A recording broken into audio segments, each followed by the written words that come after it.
Welcome, everyone, to another edition of the Wrestling Underground podcast. This time, we are after dark. It's midnight, 11 o'clock, Marcus time. But we're live. We're on the air. We're doing our thing. And we got to talk about some stuff. So, first and foremost, Marcus, nothing happened at Survivor Series. Nothing at all worth talking about. Not a single thing happened. That's Survivor Series.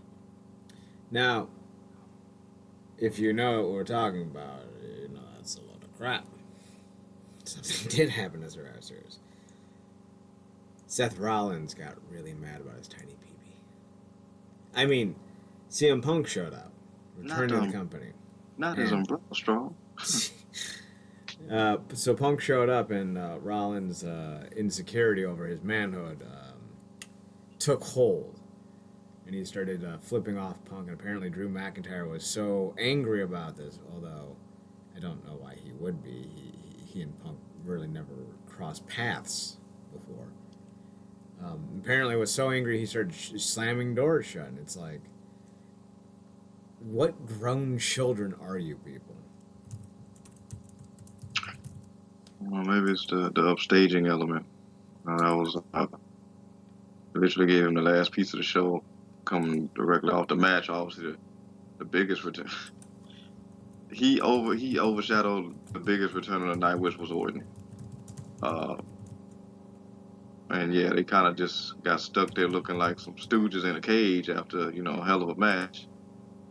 To the Chicago crowd, unanimously as a coalition, jumping on the sack of one CM. Well, and it's like, you're not wrong, but also Triple H made the call. They're in Chicago. Yeah. You aren't ever going to not have that situation. Yeah. So, like, part of me wants to believe that, especially Rollins, he's such an unprofessional asshole to begin with. Like, he cheated on his fiancée with a woman who collected Nazi memorabilia. And I don't know how you could... if I start dating somebody, if I start dating somebody while I'm engaged, that's fucked up.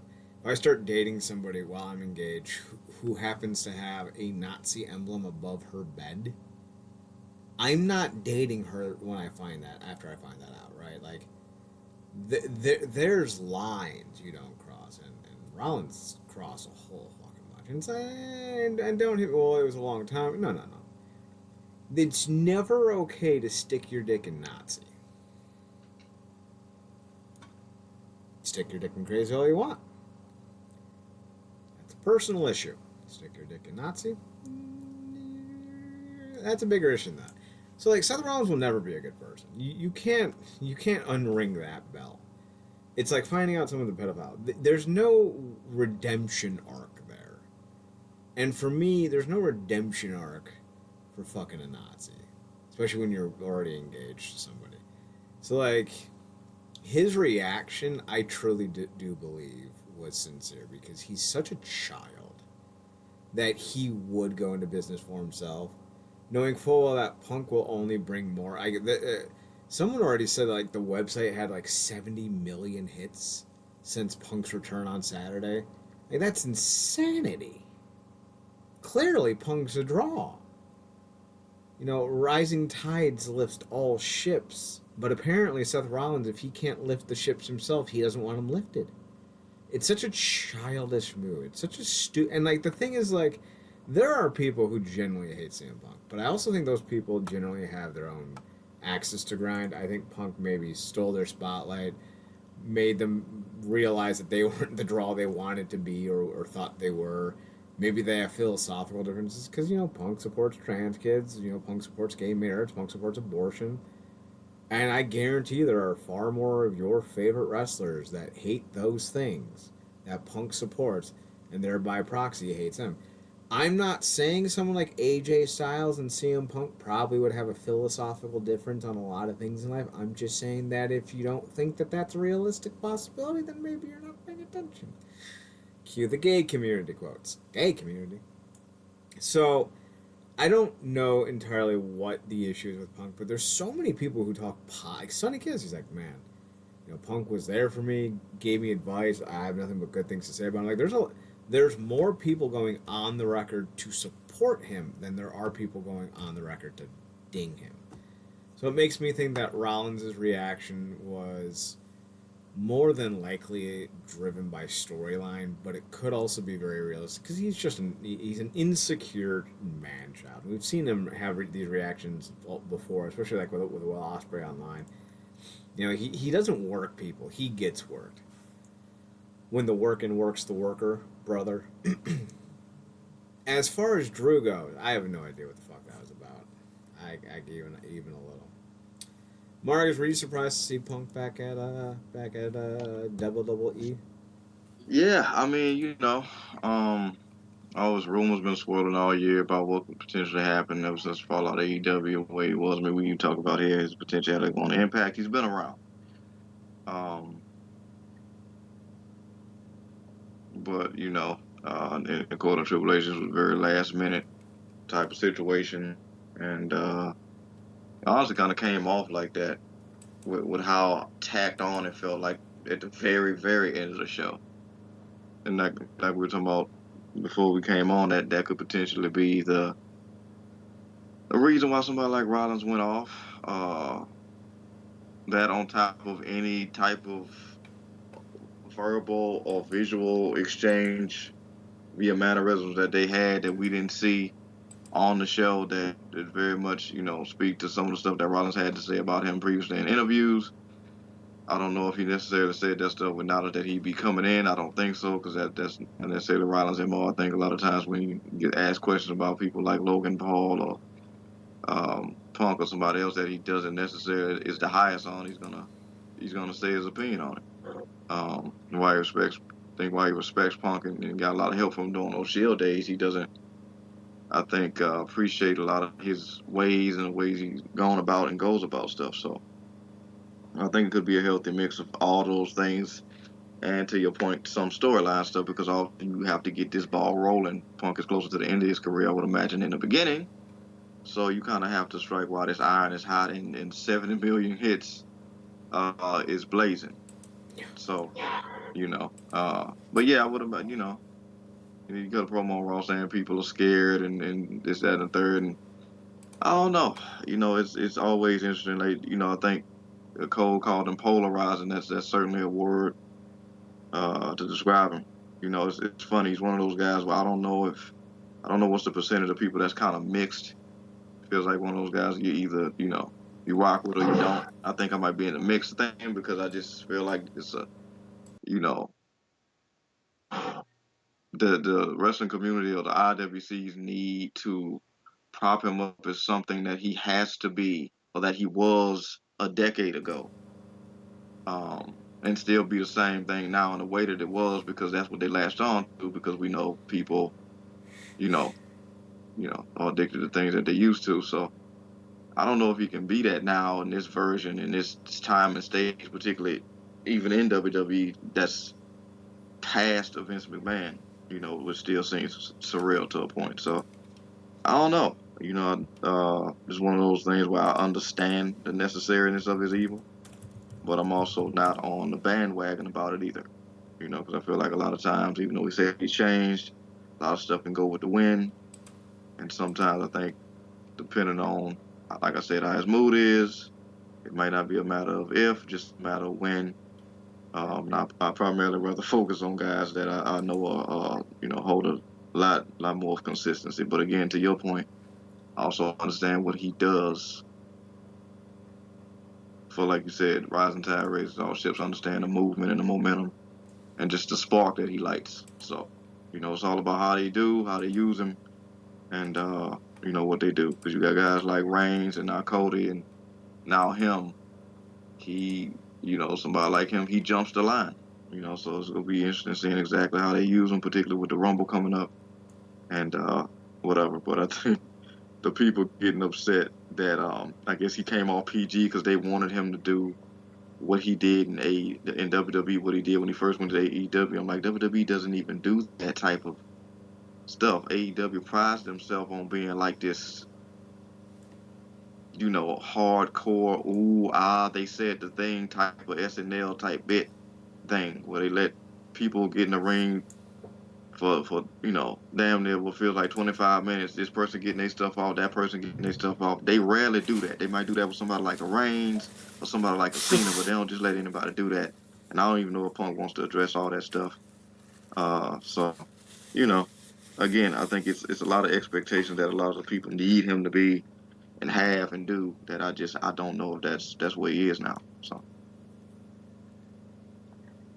We will definitely find out what's going on long term with Punk and what his plans are. It does look like they're building up to Punk versus Rollins at WrestleMania, which I don't care.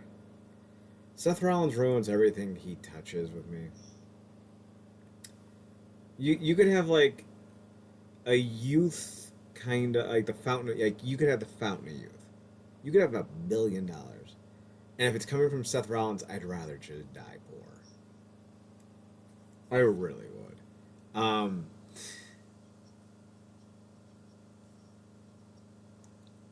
He's definitely on another level, which is Shinsuke's on another level. Um, you're right to say he's on a different, because like Shinsuke hasn't been this well used in years. yeah. So we did have 3 big returns at Survivor Series: Randy Orton, CM Punk, and maybe the most popular return in a backstage skit involved Ron Killings, who's been out for over a year due to a torn quad, which I didn't realize against Grayson Waller, who I just now realized isn't actually Austin Theory with a shaved face. Yeah, because they were in the ring together. Yeah, that's a thing. So, big night for Survivor Series, and I would say this is arguably in the last, since Montreal, since '97, the biggest Survivor Series I would argue was 2016, when Goldberg came back and beat Brock Lesnar in like 48 seconds. This was bigger than that, just because of what Punk brings to the table and what he brings with him as an athlete. Like, you don't need to be a Punk guy. Like, I get that. Like, not everyone needs to be a fan of everyone.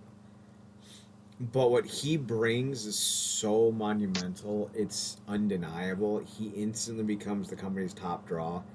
Yeah. And I think he's 45? Yeah, I was going to say 44. Yeah, like he's up there. Let's see. He is 45. And he just turned 45, so he was 46 a month ago. I think this is going to be a big deal. But there's already it's ringside news. I don't know. Let's see. According to Wade Keller, PW Torch, CM Punk was in a good mood and made an effort to interact with everyone. One wrestler acknowledged the importance of his humility, considering his previously contentious relationship with WWE, most recently All Elite Wrestling. Everything seemed pretty positive all around, but we'll see in a couple months if it sticks. We will have to see what CM Punk does. So yeah, all right. So he had a good interaction. So good. As far as what Punk does next, we will have to wait and see, because we are not Nostradamus. But it could be interesting. I'm certainly more invested in the WWE right now than I've been in years, and I might actually start watching it again. Between Gunther, I won't say the Bloodline, they're tired. CM Punk's return with Bronson Steiner, with who are those brothers? Not the Steiner brothers, the other Creed brothers. The Creed brothers. Ron Breaker, Carmelo Hayes. Carmelo Hayes, he's on the up and up with Shinsuke's current heel run. Like, there's a lot of interesting things happening right now, and I don't want to sit here and say that I'm about to be a fan again for the first time in 16 years. But it's possible. We'll just have to wait and see. But the reason why we're talking about Punk isn't so much because we're invested in the WWE product, but because we're big TNA fans. And there were three names that I was thinking could land in TNA, if not all three, come the start of January, which were CM Punk, who is now at the WWE, Will Ospreay, who's now with All Elite Wrestling, and my personal favorite, Alexander Hammerstone, who it was announced will be leaving MLW at the start of 2024. There seems to be a big push to land a big name to galvanize the name change back to TNA. They gave CM Punk a big offer. I don't know how big of an offer, but I would not be surprised if they quite literally broke the bank to land him. I know there was a deal for Ospreay, but I guess Ospreay got more money from AEW, and that's stupid because he's just going to fall into the wayside of all the other individuals with the company who have been, for lack of a better word, lost. You know, it's like having a toy box that's, 6 feet deep and 12 feet wide. It sounds great, but then you start losing your favorite toys, and it's like, what's the fucking point of having a toy box this big if you can't find anything? Jay White has been in the company since the summer, and he only just had a big program. And now he's going to be back in the mid-card. Brian Cage hasn't done shit since leaving TNA. Now, Will Ospreay's going to be there? I don't think he's going to do anything. We've seen that AEW really only caters to a handful of guys. Jericho, MJF, Edge, apparently. He's a big deal. Christian Cage. So, there's not a lot of push for some of these other bigger names that they've been signing throughout the year. So, if Sami Callihan shows up, I sure as shit don't think he's going to get, a huge angle out of him. Pentagon. So, I have hope that someone like Hammerstone may see the situation in AEW and go, you know what? I can make some money in TNA. I'd rather go to TNA where I'd be a top guy as opposed to going to AEW and getting lost in the shuffle. And apparently WWE doesn't want Hammerstone for whatever godforsaken reason. So right now TNA is kind of in the situation of where do we go next? What do we do? Who's the next big name that they can try to get? Marcus, I don't have a third name. I don't know any, or a fourth name. I don't know anyone else that they can go get to really galvanize this son of a bitch. Now, they went and got Oleg Prudius, former Vladimir Kozlov. Now, you laugh. Here's what's funny about that. The story way back when, in 2004, 2005, when Jerry Jarrett fell out with TNA and the son Jeff, is because Jerry Jarrett was representing Oleg Prudius and was trying to get him signed, and TNA was all in on him. But Jerry took him instead to WWE, and that was allegedly the reason why Jeff and Jerry had a falling out. So to see Oleg now in TNA all these years later, it's kind of fucking hilarious. Yeah, and I want to go on the record, let me know I'm not laughing at him. It's the name that still got to sit with me, because it's like, you're not facing Vladimir, you're facing Oleg. Wait a minute, Prudy? It's like one of the things. That's a hell of a name. But yeah, you're not facing your demons anymore, Eddie. You're facing me. Still one of the best lines. One of the best lines, man. Eddie is forever goated. Yeah, but Oleg, it's interesting what they got him doing now from a certain point, but he can break out and do something else. We talked about from the laundry list of names that got dropped earlier this year, that I would imagine their contract would maybe be up by the beginning of the year. We talked about names like Dolph and some others. I think we talked about that because they released Shelton, didn't they? Mm-hmm. So Sheldon, Dolph, a couple other names. We even loosely named Brooke for the longest now. Besides us both, specifically you calling for one last Monty Brown appearance, I still want them to pull in for the knockouts. Why am I blanking on a name in AEW? The bane of Britt Baker's existence. Thunder Rosa. Yeah, Thunder Rosa. I think that would be a great get. I just think she would kill it in the knockouts.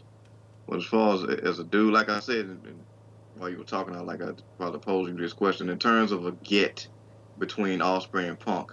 Obviously, Punk would have got the buzz. But do you think, in terms of long term, that Ospreay was the better get?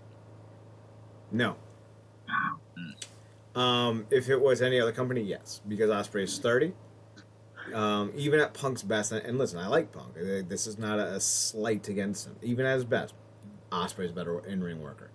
Nowhere near the guy on the mic that Punk is. Punk is all time.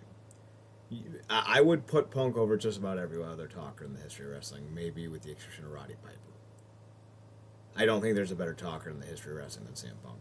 He's just that eloquent, that loquacious. He's that good. Not Ric Flair, not Hulk Hogan, not Macho Man, Punk. I would even put him over Sting. But as an in-ring worker, Ospreay. But the thing is, Ospreay's not in a better situation. It's like, all right, of the two quarterbacks, Patrick Mahomes and Lamar Jackson, who do you personally more enjoy?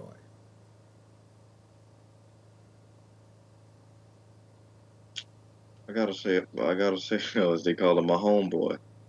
So, all right, now put Patrick Mahomes off the Kansas City Chiefs. Put him on the New York Giants. You still think he's Patrick Mahomes the same way we know? No. And that's the situation that I think Ospreay's going in. Yeah, he's Pat Mahomes. In all possible ways, he's Patrick Mahomes. But he's going to the New York Giants, at least as far as booking goes. AEW has the best roster, maybe in wrestling, and just in terms of talent. Yeah. But the way they use them is so bad. It should be investigated for malpractice.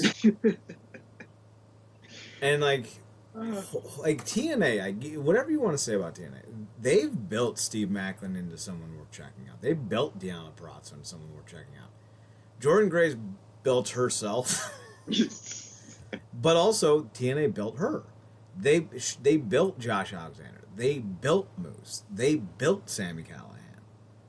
You know, these wrestlers also had a say in it as well. Like, don't take away their autonomy in that regard. But they're not going out here and resting on their laurels by going to get A, B, C, D big stars. They're just saying, listen, we can get Johnny Swinger. What do we do with him? Let's turn him into a 1980s caricature and just have him act like Hulk Hogan, but terrible. Oh, that's great. Let's do it. You know, let's go get Courtney Rush. What are we going to do with her? I don't know. Let's put her with Crazy Steve in Abyss and see if we can't make her into like some kind of weird demon character. Cool. Rosemary. Like, they're finding ways to get people over. Now, they landed Trinity. I wouldn't say Trinity's, like, S tier. As a free agent, I would say she's a B. And, like, even to this day, I think she's a B. But that's not a bad thing. That's a nice get for a company with TNA size. I think she's a higher value free agent than someone like Mickie James. I don't think she's a higher free agent value than someone like Mandy Rose, who, of all the names out there, I think is the biggest name they could probably get. And the name that would help them the most with views.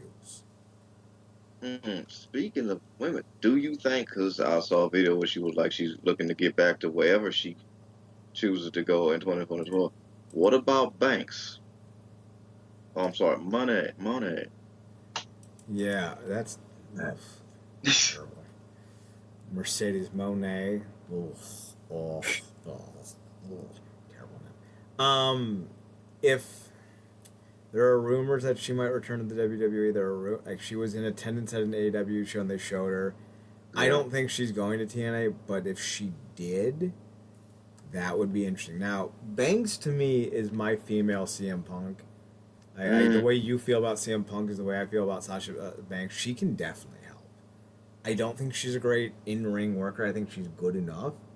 But I think she brings with her a load of baggage. Now, is it enough to say we don't want her? No. Banks has talent. And when you have talent, you give talent a shot. But there's a reason why she left the WWE. There's a reason why she's no longer doing no New Japan dates. There's a reason why AEW hasn't signed her yet. If she were that good of a talent with all the support she could muster from all these other executives and fellow wrestlers, I think AEW would have been like, here's the contract you want, come play with us. They haven't done that, though. At least that we know of. So I think there's a little bit of trepidation when it comes to dealing with Sasha Banks because you don't know what her behind the scenes attitude is. We've heard all sorts of different things about how she behaves. I don't know if any of it's true. It's, hearsay. But the fact that, someone as big of a name as Sasha Banks isn't already signed, re-signed, or in the process of being signed makes me think that maybe some of those rumors had a grain of truth to it. But if she would be brought in, I think she would be huge. I think Ronda Rousey might be a little bit bigger, but I don't think I don't think it's a terrible idea if you can land Sasha Banks. Like if you were to land Mandy Rose, Sasha Banks, and Ronda Rousey in one fell swoop to really like bolster the knockouts division, I think you'd be onto something truthfully. Yeah, I mean, I didn't expect all you to say Mandy. But I think about it, I think she kind of said she's kind of cool on the wrestling aspect as well. I mean, with knowing that she used to be a fitness model and just kind of sells that sex appeal in general. But what she's probably doing on OnlyFans is probably akin to not only far easier on her physically, but also plays into just stuff that she does anyway.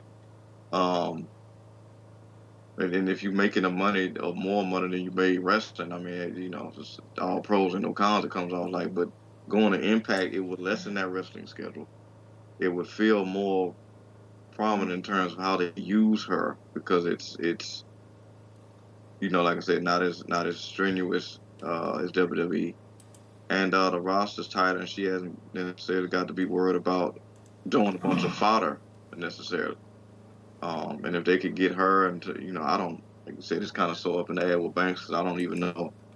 And obviously, Trent, I think, will play a huge part in potentially getting her there, but I don't know if allegedly any potential ego would allow her at this point to go anywhere besides WWE or AEW just for the flex of it. So, I think, man, that would be a very interesting get, So we'll see. Maybe they don't get no big names and just continue to kill it with the people we know, which is fine. Like I said, the great thing is they haven't lost anybody on the Hughes. I saw somewhere where and I got to ask you this about that King asked for a release or something.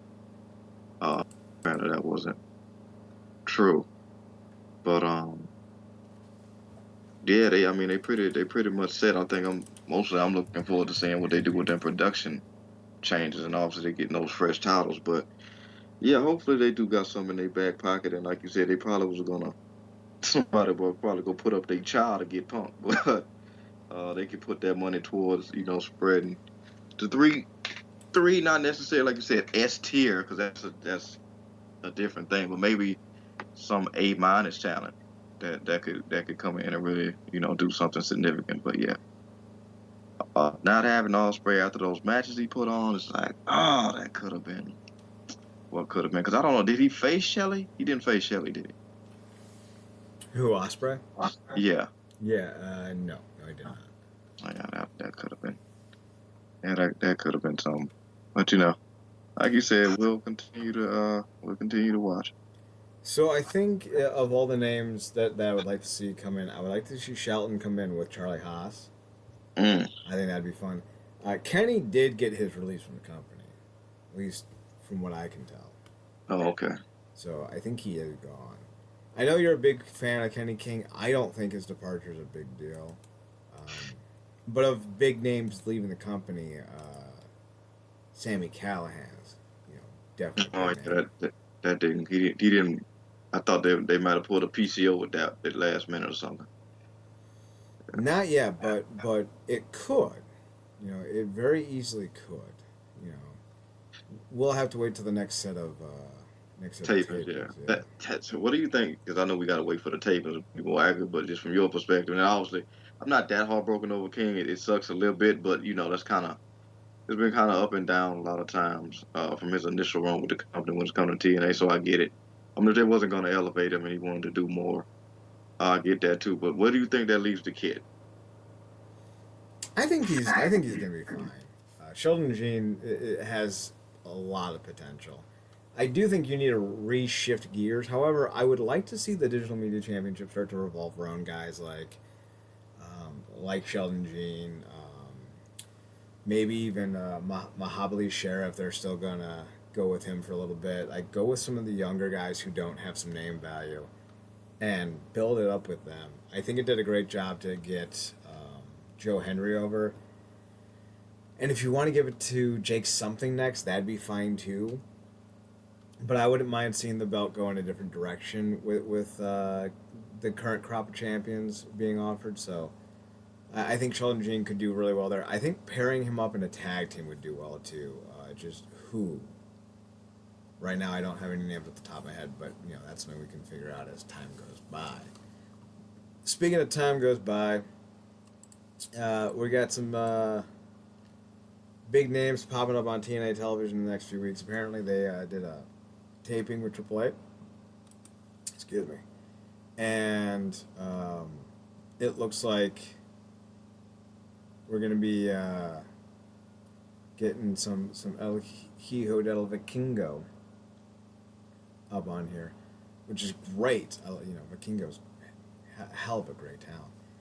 But I'm not really sure what this is going to look like for the company's TV tapings. They really don't come off well when they film down in Mexico. I don't know what it is, if it's the cameras, the production, or what, but they never seemed truly interesting. Like I didn't like the shows down there. Even though we did get some great talent, like I think Black Taurus made his debut when they went down to Mexico to film shows. Who was it? Lady Sheena, I think. Fabi Apache.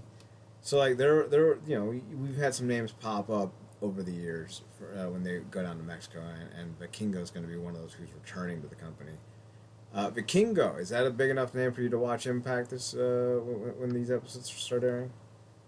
I mean, yeah. I mean, we tuned in anyway, but like, as soon as you said that, I'm like, you put him against Bailey and you get him damned in 30 minutes. And you shut down the year already. Then Kingo went to AEW and showed out. But yeah, I'm looking forward to seeing, and this is coming. This is coming up towards the end of the year and the new year. I think it's going to come up at the end of the year. Okay. But yeah, like you said, and I don't know if I recollect too frequently how their shows have been in Mexico. So this should be interesting. Maybe they could give us a little. I don't know. Like you said, it's down in Mexico, so they can't necessarily do too much towards giving us a prelude of upcoming production value. But we'll see how it goes. But I think this is the prospect of Ben Kingo, maybe some other names, because we know that those luchadors are absolutely sick. But yeah, I think it's definitely something to tune in for. Didn't actually see this one coming. I thought they was gonna kind of keep it chill leading up to the new year, but this could be fun. So here's the results from Ultra Clash on November 26th. Bibadi, Valdez, Granada, and Mafioso defeated Epidemus, The Mummy, and Ultra. Chris Sabin and Trinity defeated Sheik Tormenta and Dinamico. The AAA World Tag Team Champions Nueva Generation Dinamata defeated Aris and Kazarian. Jordan Grace and Sexy Star, not that Sexy Star, a different wrestler that has the name, defeated Deanna Perazza and Marivel. Mysticis Jr., who was... So Mysticis was the name of Mystico after Mystico left the WWE and returned to wrestling via AAA. And then Mysticis left AAA to go back to CMLL, where he has once again regained the name of Mystico. And now Mysticis, who's now wearing the Sin Cara mask, can't make this up, is wrestling under the new moniker of Mysticis Jr. Mexican wrestling is weird. Mysticis Jr. defeated Eddie Edwards and Latigo in a triple threat. Laredo Kid and Tommy Dreamer defeated Brian Myers and Tarus. Moose and Toxin defeated Josh Alexander and Octagon Jr. And the Motor City Machine Guns defeated, and El Hijo del Vikingo defeated Trey Miguel and Los Vipers, which included Latigo and Tucson. And all it says is these matches were taped will air as future episodes of Impact Wrestling on Access TV. Yeah.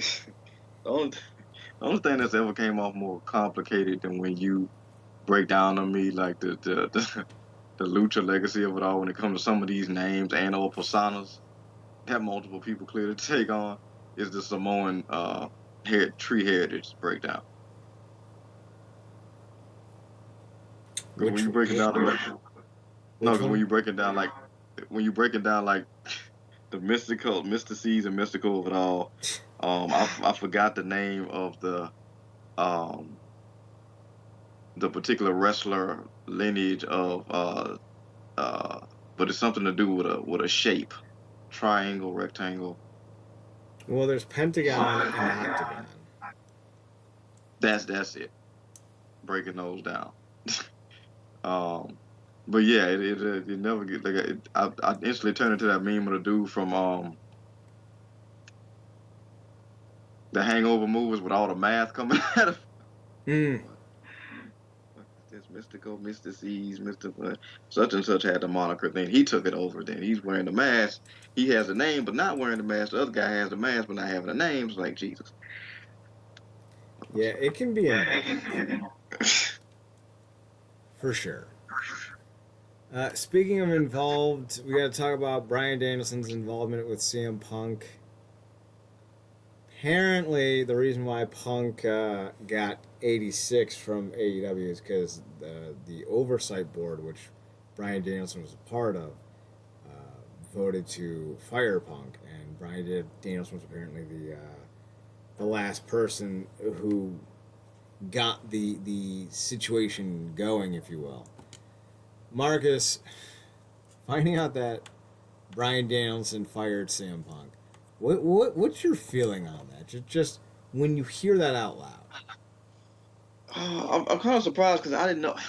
I don't know why I would be surprised that Brian was on the committee. It comes off as actually one of the better decisions they've made because I feel like since the inception of this company, you've been talking about the level of ineptitude that's come from the sheer blatant nepotism that they've displayed and how that's ultimately bit them in the ass.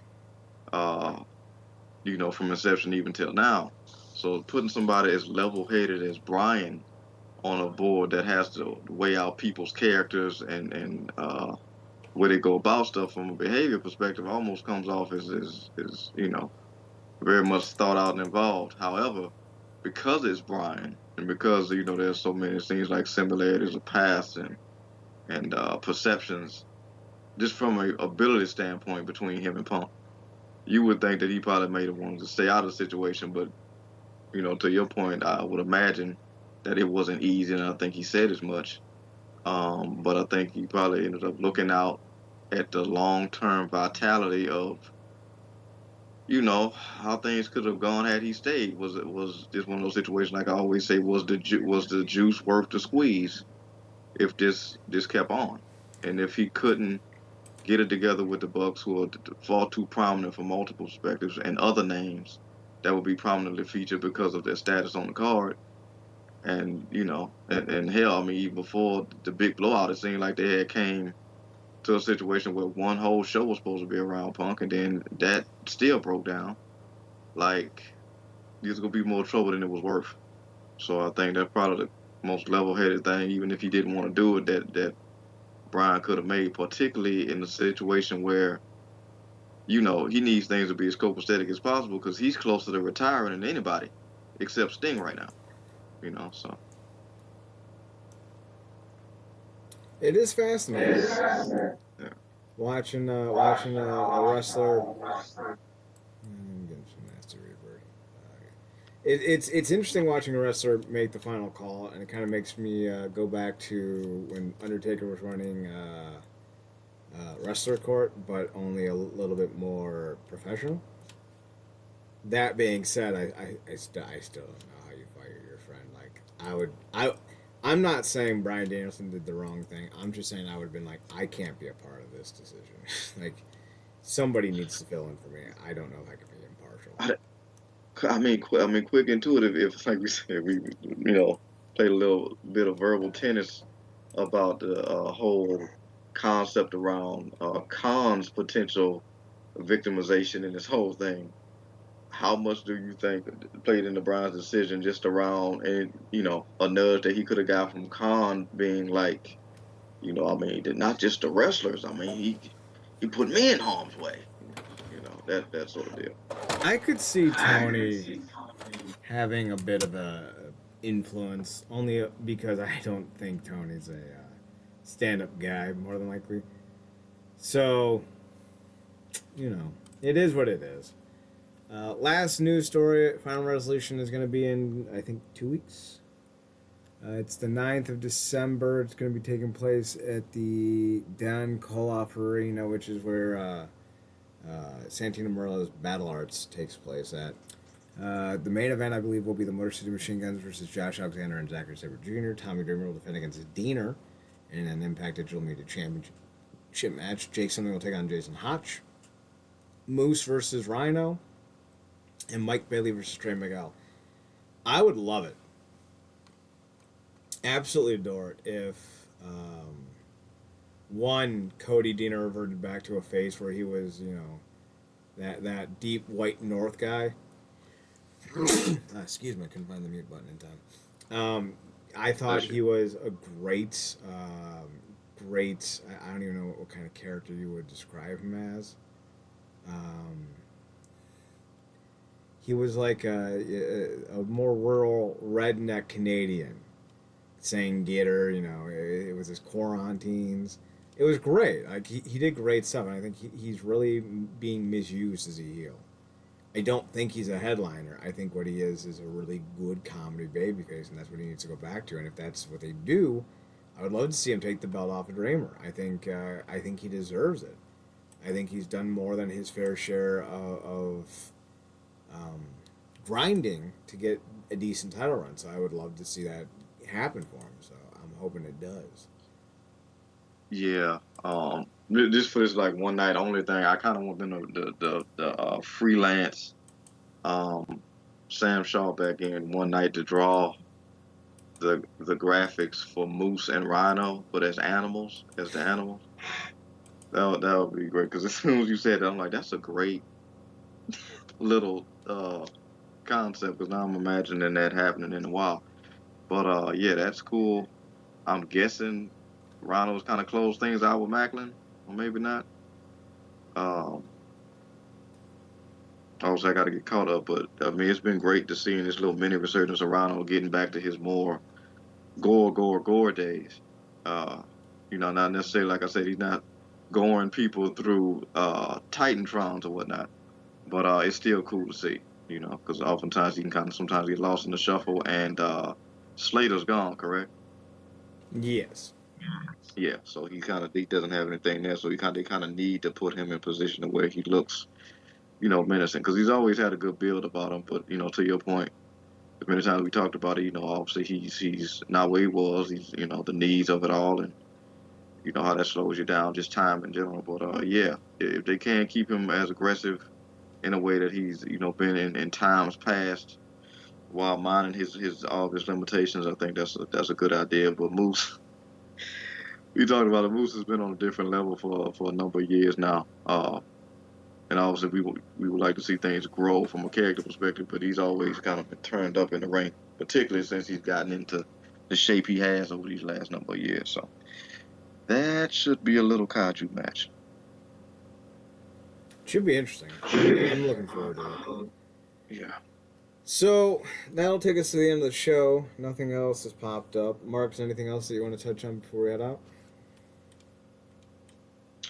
No, I mean, I guess justice has kind of been served at last for the Tammy Cinch of it all.